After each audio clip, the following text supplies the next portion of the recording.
So I know it's been quite some time since you guys have seen me do a rack store haul video, but I decided yesterday on my way home that I was going to stop by my local Tj Maxx just to see what they had to offer, and I wasn't disappointed. Stay tuned.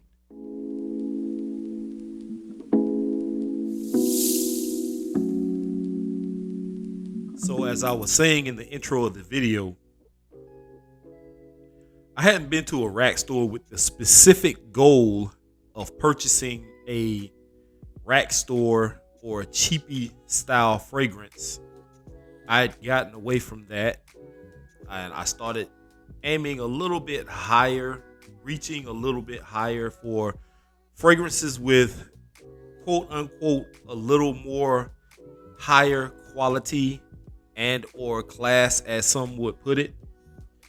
But priorities have changed, and I am no longer interested in a whole ton of fragrances period anymore.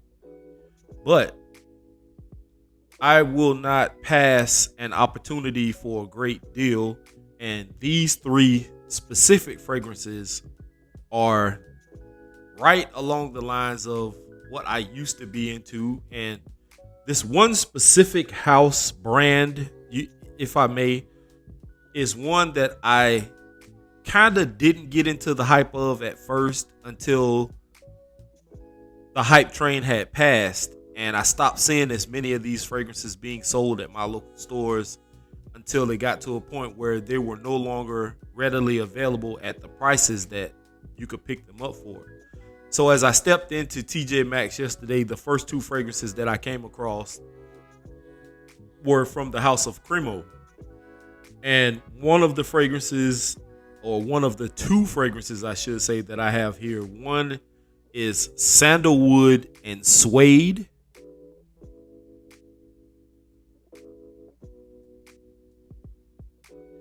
And the other is Iced Citron and Driftwood.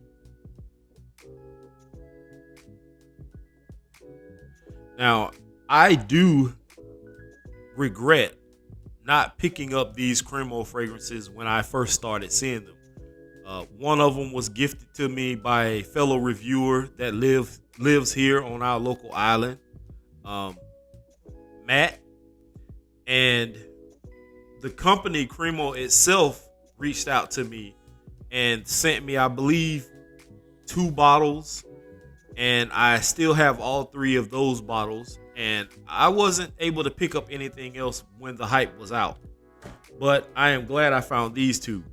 Now, the Sandalwood and Suede is the one I picked up first, and it was $12.99. And the Iced Citron and Driftwood was marked down a few dollars. It was only $10. And I'm going to get to the third fragrance a little bit later in this video, but let's get into these 2 Cremo fragrances. Now, the first one I want to talk about is Sandalwood and Suede. Now, all of these boxes are pretty much the same style boxes, these white cardboard boxes, just different color variations on them.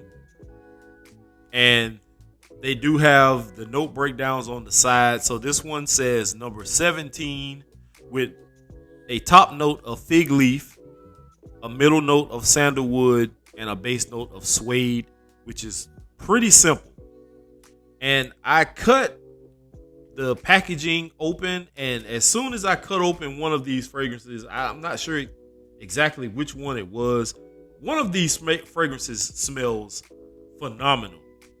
But I'm going to get into the Sandalwood and Suede first. And these 2 I've never ever gotten to experience, but I am glad I have the opportunity. Now, I know some people are going to say, oh, well, you can go to TJ Maxx and you can go to Walmart, and our local TJ Maxx doesn't even hardly sell fragrances like that anymore. And my local Walmart has fragrances, but they don't have a wide variety of Cremo just the ones I already have. But let's go ahead and get into this. Decent atomizer.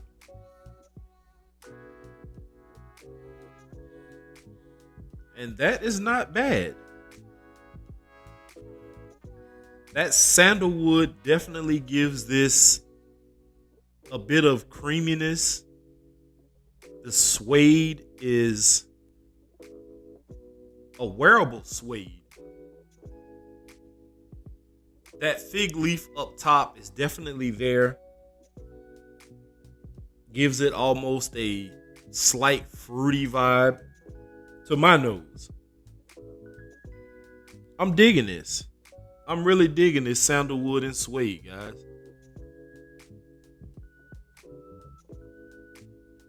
Really.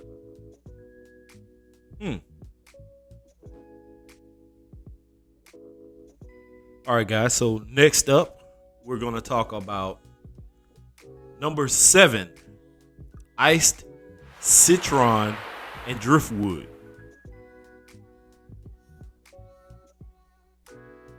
Now, this one in particular, I've heard a lot of good things about in the past. But like I said, I had never gotten a chance to get my nose on it. And now I have it. So let's just go ahead and get into it. Same style bottle as all the rest.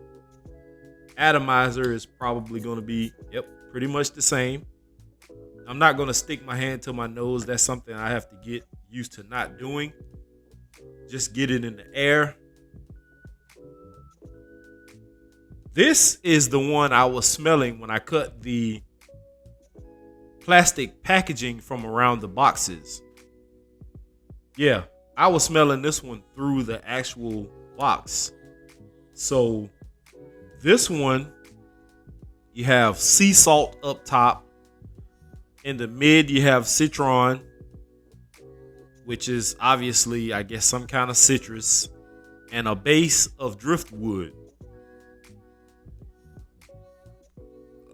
I gotta say, guys, for spring and summer, both of these would suffice, but this one, the Ice Citron and Driftwood, is more suitable to me for spring and summer.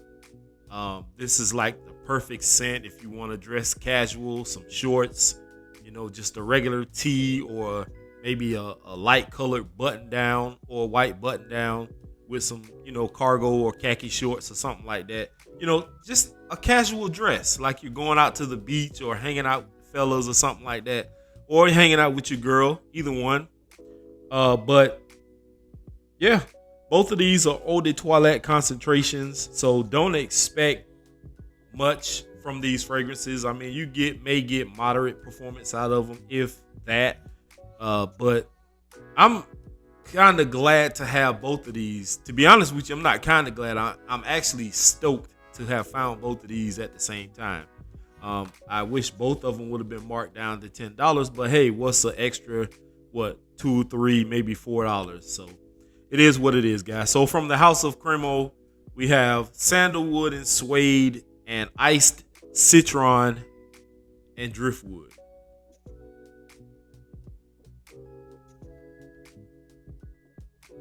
Now, this last fragrance was an added bonus because as I'm holding on to those two Cremo fragrances, I was scouring the rack for more fragrances, maybe something that was around the same ballpark as far as price. And I came across one that I actually bought before from my local Ross. And I did a video. I think I was sitting in my truck. I had the Expedition at the time, and I was sitting in the truck and I sprayed it. And it actually smelled really nice, but the performance seemed like it would be lacking on my skin. And so I took it right back into the store because our Ross literally takes back any and everything that comes from them. And so I let that ship sail. And the more I kept hearing people mention it in videos and talk about it, I actually wanted to get my nose on it again. And I could never find it until yesterday. And so as I was scouring the shelves for this for another purchase, I came across the exact fragrance that I bought before, which is Blue Seduction by Antonio Banderas. And I paid $20 basically, $19.99 for this one. And I'm pretty sure a lot of you, this is Eau de Toilette concentration also, but I'm pretty sure at one point in time, a lot of you have come across this if you don't already own it. And for a spring / summer scent, this is fantastic scent wise. Performance, I'm not going to sit here and tell you guys that you're going to get the best performance out of this fragrance because it varies. And that's where a lot of us as reviewers, we catch a lot of flack for telling people what we get in performance. And then people run out and buy these fragrances off of our vouching for it or our merit, and they don't get the same performance. So you have to test these things for yourselves, guys. Don't just take our words for it. So with this one, the bottle presentation is very nice. Almost reminds me of Encre Noir, except it's not black. This is clear, but it has a blue hue to the juice. The cap is a very snug fit. It actually clicks into place, which is an added bonus. You can hold it by the cap, but I never recommend that anyway. Quite heavy bottle. And let's get to the sprayer. The sprayer is not bad either.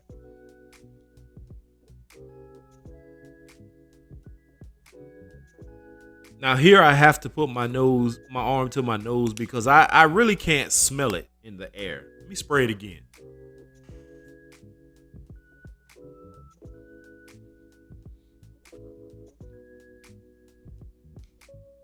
Okay, so it's really bringing back remnants of what I was getting before. A very light fragrance. It is fresh.